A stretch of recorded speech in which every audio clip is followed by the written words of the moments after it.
Hi, I'm Tom Donahue, and I am the mayor of the city of Rutland, and this is From the Mayor's Desk on PEG TV. Thanks for watching. This is the program we created to communicate to you, the public, to let you know what's going on in the region and in the city, kind of from an inside scoop, if you will, as an opportunity to learn more about various things you might see happening throughout the community and wonder why, or how things are going. So this is what I'm trying to talk about, whether it's a project or whether it's an appointment or something before the Rutland City Board of Aldermen, et cetera, et cetera. So this is what we're doing now with From the Mayor's Desk. This is edition number 4. Doing this every 2 weeks, so we'll be updating this, as we go. And so some things will begin to get dated, but by doing it every 2 weeks, basically we're able to keep it fresh. So that's really, really important. And stay tuned, because there'll be lots of fun things to talk about today, as well as in future editions. Some things I'll reference at one edition of this program, and then give you more detail on another edition as we go, and things pan out further. But at least it keeps you informed, which I think is really, really important for the mayor to be able to communicate to the public and represent our departments, et cetera, at City Hall, so that the things that they're working on have your understanding of what exactly it is that you're seeing out there as you drive around or as you make your way throughout the day. Whether you're a city resident or not, it's good for you all to hear it from me. So let's get started. One thing I just wanted to give a quick shout out to is I like to talk about new business openings. Right now I don't have any closings to talk about. That's good. There is an opening soon banner up, which I'm always excited to see in Rutland City, and that is called Curated Curiosities. So PEG TV rules won't allow me to get into too much more discussion about that specifically, because we have commercial content rules here, which I love to follow. I believe in that. That's why Community Access TV is so great. Less commercials, more content. It's at the corner of Hillside and Woodstock. So there's a building in the front, and then it's a green building, and it's the next. It's the second building in, basically, as you turn the corner on Hillside across from the church, and you'll see it there soon. But that is 165 Woodstock Avenue. Curated Curiosities. So welcome to Rutland City. We're happy to have your business open here, and excited about it. We want to talk about business openings. This is great. Also, just wanted to thank some people and mention what a fun time Gail and I had walking in the Loyalty Day Parade. Nice weather this year. It held out. But gosh, what a great parade, what a great time. The energy was just high that day. Everybody was in a great mood. And we walked alongside Board of Aldermen President David Dallaire, Rutland County Senator Brian Collmore, and Representative Bill Canfield, too. In the reviewing stand was former representative, I should say, Rutland City Alderman Larry Coopely. And also a shout out to Alderman Bill Gillum, who wasn't walking because he was working. He's an organizer of the parade, and great job, Bill, and great job by the VFW here. Tremendous organization and do great work. And also just want to thank our departments, the Department of Public Works, Rutland County Police Department, and Fire, as well as our school bands. Wow, they were great from Rutland City. And the other school bands, thank you for participating. And all of those local folks that put in floats. And of course, the public for attending. Great turnout this year. It was so much fun, high energy, and well orchestrated. Kudos to all, led by the VFW.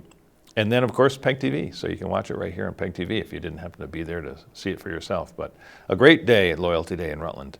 I'm glad to be participating for my second year in a row. Last year I participated as a Rutland City Alderman. So that was fun. Looking forward to the next one. And then also just wanted to mention I participated at a great fishing derby recently at Combination Pond. What a great job they did. Wow, there was so many people there, so many young kids and families fishing in that derby. It was so much fun. again, Gail and I attended because I was asked to draw a number of lucky winners for some raffles that they did, and one was a boat giveaway, which was real fun. There was a grand prize winner. So we showed up early and got to talk to some people there, and some participants loved the energy there, all the kids and families that were fishing. I also want to thank, again, city departments that support these initiatives. This is City Hall at its best, where our DPW, our police, our fire, and our recreation department, you bring a lot of resources to these events to support community groups like VFW, and so forth when they put these various events on throughout the year. And it takes some work on behalf of our departments, so I want to thank our departments for that, and I'm very proud of them. But that was a lot of fun, I have to say, and again, a great time had by all. One last thank you, too. We closed the pond the day before because it is stocked, and I did an executive order to do so. Police department kept an eye on it, as well as some local Cub Scouts and Boy Scouts, one or both of those, that were camped out overnight, actually. So thank you to them for doing that, because that was also very helpful to make sure that everything was secure for the night, so that the fishing derby could be at its best the next morning. So thanks to them for staying overnight, extra duty there, fantastic. Also, I had the opportunity to speak a couple of times at our schools. I have said on this program before that I plan on being a supporter of our schools, how important our schools are to this region, to our city, to the development of our youth, and also to attracting people. Why here? This is one of the reasons that people will locate here. I know that from running the Chamber of Commerce for over 2 decades. It is a fact. People want to know how our schools are, and before they move here. So I love supporting our schools. I've been asked a few times now to participate in various events, so I was actually able to go over to a large gathering at the Rutland Intermediate School, where I spoke with the police department, fire department, the superintendent of schools, and yours truly on the topic of empathy. And we had all grades at the intermediate in the auditorium, and it was just a lot of fun. And talk about energy. Wow, those kids have got the energy. They brought it that day, and they really were great listeners. I kind of interacted, so they had some great feedback from the whole crowd. It was the auditorium full. So thanks to those teachers and administrators and staff that pulled that together. Thanks the kids that participated and were just so interested in the topic. It was fun to talk about. At Rutland Intermediate School, I was also over at Northeast School as a speaker on integrity, and that was fun as well. It was also great because they gave out the class awards at Northeast School for students that were recognized for integrity, and I got to participate in the award ceremony as well. So that was great. It was also in the gymnasium at the school, and I really enjoy doing those things. My day can be tied down to the desk, a lot going on at City Hall, a lot going on in the mayor's office. I'm on the phone a lot, I'm on email a lot, and meeting with folks on a variety of topics, from the largest things you can imagine to the smallest things you can imagine. And that's my routine day for the last 8 weeks. But I get to do these fun things on occasion and always say yes, because these are the things that really get you just a quick break from the norm, which is the heavy stuff that you're working on as a mayor in your office throughout the day. I love being able to break out and do a few of these appearances and get involved. Great for the kids to meet their mayor, and also to just be accessible to the public, frankly. And speaking of which, I wanted to mention that I wanted to give a shout out to Hal Asante at the Downtown Rutland Partnership. They have an event coming up on June 6th for kind of a kickoff to summer. It's going to be a big event downtown. I mentioned on the last show that it was the month before, it was actually going to be May 30th. But Hal adjusted that date to June 6th to accommodate Miss Jackie's dance recital entitled 30 Years of Dance at the Paramount. That's a big event. The two kind of conflicted. because there's so many people that would be at the two events, and you can't really do one overlapping the other. And so, kudos to Hal Asante, the executive director, I should say, of the Downtown Rutland Partnership, DRP, adjusting his date to June 6th to accommodate the recital at the Paramount, so that we'll have two big events downtown that way. But that took some heavy lift, if you want to say, to Hal to make those changes, but very responsive and the right thing to do. And I appreciate that he did that, and I wanted to just give him a shout out today. So now we'll have those great events coming up, May 30th and then June 6th. So following on that, I wanted to mention that I had another meeting with, I met with the folks at the Rutland Historical Society up at Nitquacket. I learned fire station number 2, because when firehouse number 1 was at City Hall many years ago, when we had horse-drawn fire suppression, so to speak, that the horses were a little tuckered out by the time any fires that happened on the east side of the city, and the horses had to come up the hill, and by the time they got up to the top of the hill, they were a little tuckered out. So as I'm told by the historians in Rutland, that they chose to build firehouse number 2, which is Nitquacket, at the top of the hill, so that some horses could be deployed from there, so to speak, to suppress the fires on the east side of the city without having to tucker the horses out coming up the hill. So I thought I knew most of these things in Rutland, but that was a new one on me, and I just thought it was so interesting that I had to share today from the mayor's desk. The reason I was up there meeting with Barbara Giffen, Tom Giffen, Tom Carpenter, to talk about that building. That's actually a city-owned building, Nitquacket. So while the Rutland Historical Society makes their home there and has a tremendous operation, Rutland's history at its best, and a great cadre of volunteers there that do that for the city. Glad to have them and very fortunate. But the city does own the building, so we have to worry about maintenance there. So they were showing me some of the maintenance that is in need there. There's quite a few buildings, I talked about this on a previous show, quite a few buildings that need to be addressed. And we're going to need to do that over time with the capital improvement plan.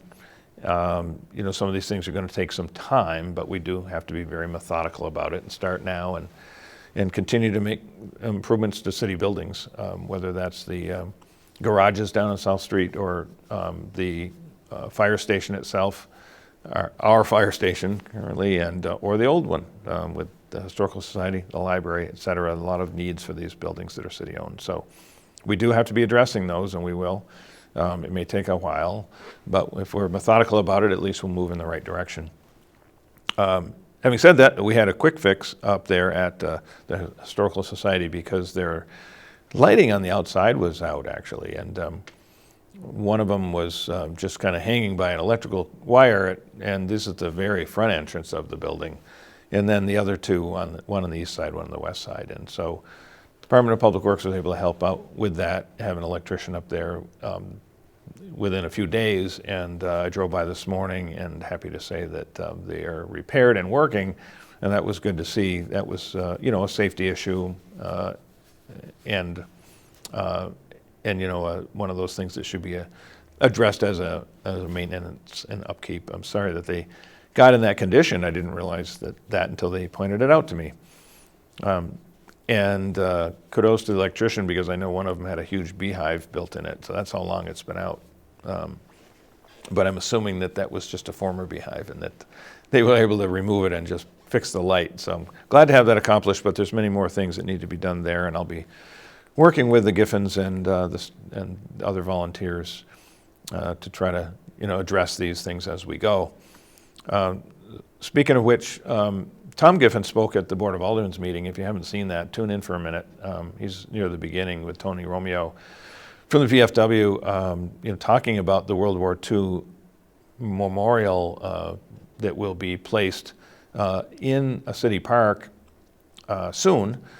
Just to let you know, they're still raising funds for that, so if you're able to help, that would be great. But I did want to let you know that they've made a lot of progress on the monument. They did a great job. They talk about it on the last Board of Aldermen's meeting here on PEG TV. Maybe we'll do more of a dedicated show to it soon because it's that important. One of the things we haven't had here in this city is a memorial marking those that served in World War II. My father was one of those individuals, and very proud of his service.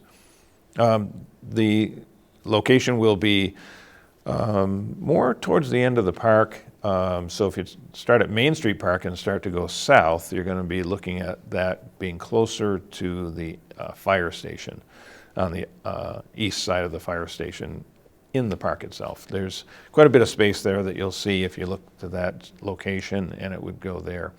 It'll be quite a monument. I'm anxious to have it accomplished. They're doing a great job with all the hard work, which is two things, raising the funds to pay for it and then designing it and getting it actually made, because it has to be carved, and it's a big monument. A lot of work going into it by those folks. So shout out to them, and a huge thank you, because I, for one, am looking forward to that being completed and celebrating that, and celebrating the people that served to protect this country that are from Rutland.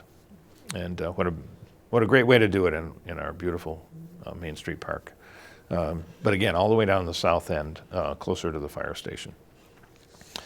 So that's the World War II memorial marker. We should see before you know it. At the rate they're going, they're just they're on it. And then I wanted to mention some things like, we'll talk about speed zones for a second. I think this is very important to talk about, because originally it was brought to our Traffic Safety Committee, which I served on as a Rutland City Alderman.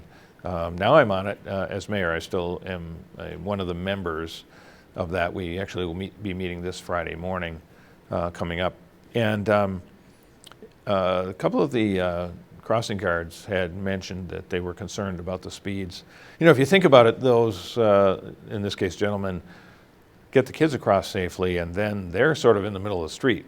So by the time the kids are across, they're out there, and maybe the lights change, or maybe someone's going too fast, and they're trying to retreat back to their station, if you will. So one of the things we did was to add a few more seconds to the crosswalk at Grove and Library, for one, about 5 more seconds there, so that they have a little more time. And that was helpful. And then the most recent thing we did as a committee was to, and thanks to DPW again, can't give enough shout outs to City Hall staff and the great work they're doing for the city of Rutland every day. They put up these speed zones, if you will, at 25 miles an hour, 25. So if you're near, Northeast School, Northwest School, Rutland Intermediate School, and so forth, Rutland Middle School, be aware that the speed limits are 25. It will be from sign to sign, so you'll see the warning there of 25, down from 30. And then Rutland City Police Department will be enforcing those. So all we want to do is make it a little safer for the school kids and the crossing guards to do their job, and for the kids to come to and from the school, whether it's for their school day or an event that they're participating in. We just want to slow down the traffic just a little bit around the school zones, and especially on Grove Street, where people tend to travel a little faster. And that's Grove and Library, of course. One of the largest populations of students, of course, is going to be right there at Rutland Intermediate and Rutland Middle Schools. So that intersection is an important one with the traffic light there at Grove and Library, but we want to slow the speeds down a bit, particularly on Grove Street. Just 5 miles an hour, but it's a difference maker and a real safety improvement for our students and our schools. So be aware.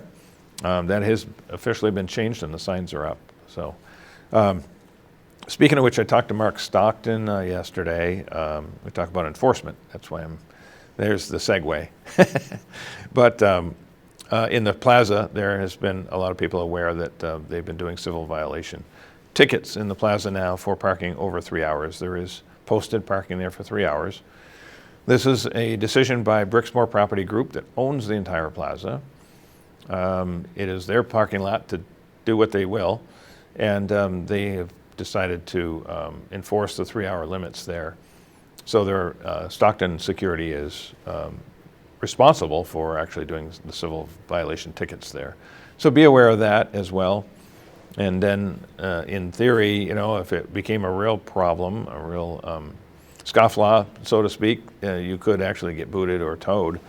And again, it's Bricks and Mortar Property Group's property. They can enforce what they want to enforce, and that's what they're doing to try to keep more parking available for their shoppers in all the retail stores there. So I did want to just make you aware of that. And if you see the Stockton folks, you know, be kind. They're just doing their jobs, and that's one of those things that they will be doing going forward. So be aware of that as well. 3-hour limits in the Rutland Shopping Plaza downtown.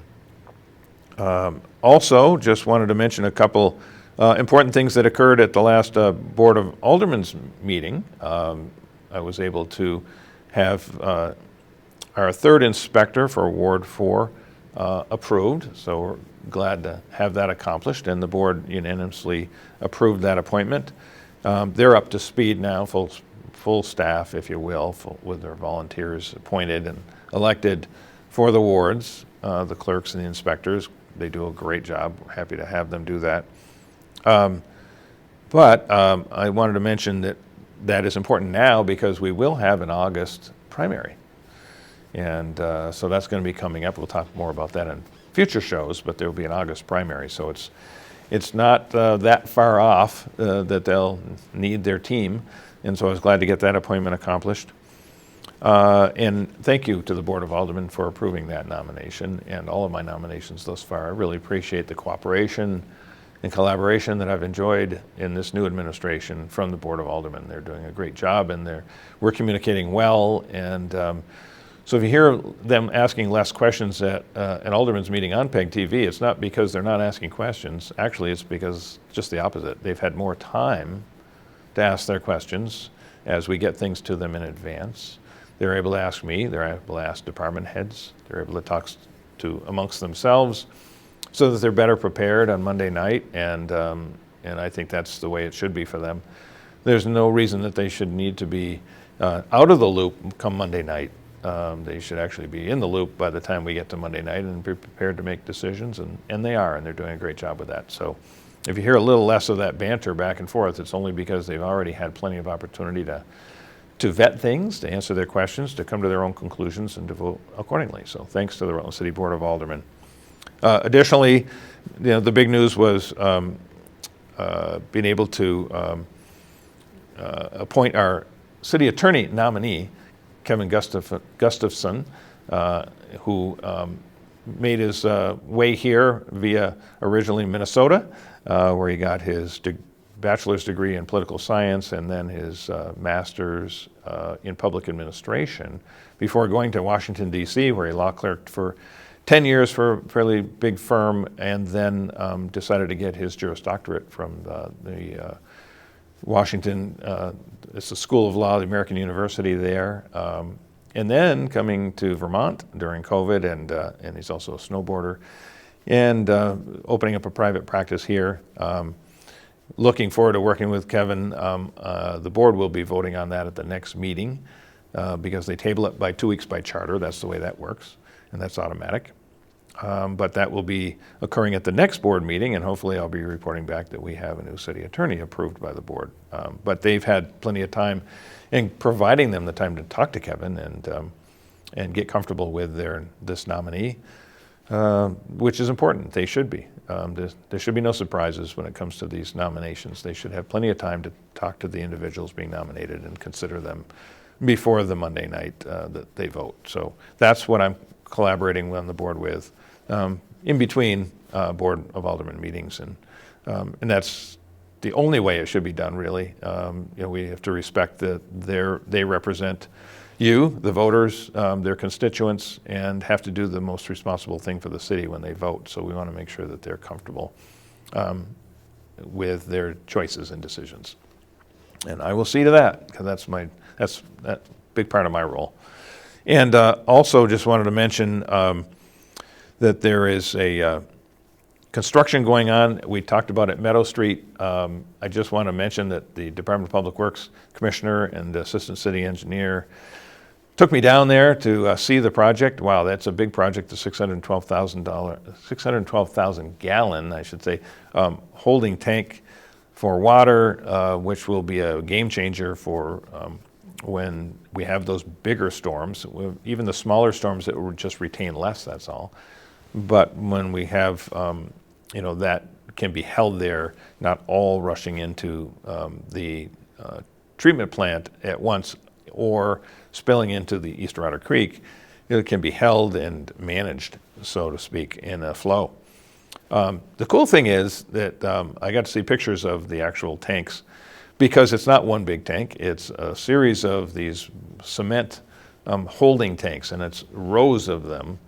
And each one is a rectangle, and they're placed like this, and then there's multiple rows, and they'll just fill in one after another, with a capacity maximum of holding 612,000 gallons. So that's a $7 million project. Kudos to the city for being able to get a grant to do that, and really proud of that project. It'll be done this summer, and will be a real difference maker for the being that's one of the lowest points in the city. That's why it's there. So the water all runs downhill and runs to Meadow Street, and that's why that is there, as well as the pump station. The pump station is there just across from the confluence of Eastern Otter Creeks, because it's the lowest point in the city, and all water is running downhill. So that's a great project. We'll talk more about it in future episodes. And then I did visit with them Madison Street, which is under construction right now, pipes and paving. That's a big project. And then just wanted to call out, because it's important, that Morris Place will be done right after Meadows. So they're going to go from Madison, and as you're probably aware, Morris Place connects to Madison off of East Washington Street. And it's horrible. The neighbors have been waiting a long time, and the residents there, for that to be completed, and that is going to be completed soon. As they finish Madison Street, they'll go right into Morris Place, and they will be doing, one of the things that I give them credit for is, of course, now they're doing the sewer and water pipe work, sometimes separation, but replacement, in water mains and so forth. They're doing that first, and then the paving, and they're trying to get where they're doing those things together. Because historically, everyone has seen this before and asked why. They would do an underground project, if you will, but sometimes it would take place after the paving, and now you've got a beautiful new paved street, and all of a sudden we're digging it up to fix some water mains. Well, this is the way to do it, with the underground first and the pavement second. And that's the MO for the department now, and they're very good about that. Even if they have to hold up paving for a little while, it's worth it to do the underground, get the paving done, and then walk away. And it's beautiful. So happy to have Morris Place done. And I also just wanted to mention how I had visited Terrell Street, because that is a bigger project, probably closer to a $1.5 million project. That's water and sewer as well, and really in need of paving. That's going to take a little longer, because it's a big, expensive project, but it is clearly on our radar, and we would like to see it accomplished, because it is so bad, and it is a major thoroughfare. So many of us, no matter where you live in the city, at one point or another during the week or day, probably drive up Terrell Street, going west to east, and that's been pretty bad for a long time. So a lot of breaks there occur because of the old pipes. So that's one of the things that needs to get done. So in conclusion, I want to thank you all for watching, but I want to give one last shout out, because PEG TV on YouTube has exceeded 1 million views. So congratulations to PEG TV and them accessing YouTube, so you can watch PEG TV shows on social media as well, Facebook and the like, all because of their presence on YouTube. And 1 million views is a pretty huge milestone. What an accomplishment for PEG TV here in Rutland, Vermont, and congratulations to them on that. Again, my name is Tom Donahue. I'm the mayor of the city of Rutland. Thank you for watching from the mayor's desk. See you next time.